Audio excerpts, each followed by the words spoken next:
too.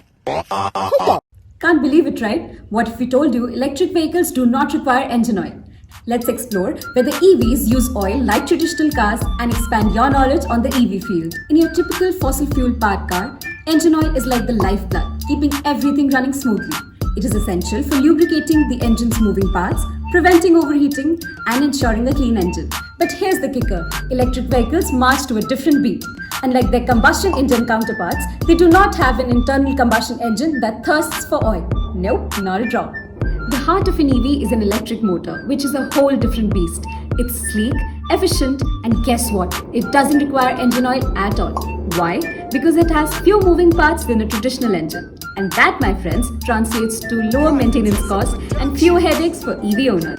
If you found this interesting, share it with your friends. And for more cool stuff about electric vehicles, follow EVJoints. And if you need to find charging stations, download the EVJoints app on your iPhone and Android.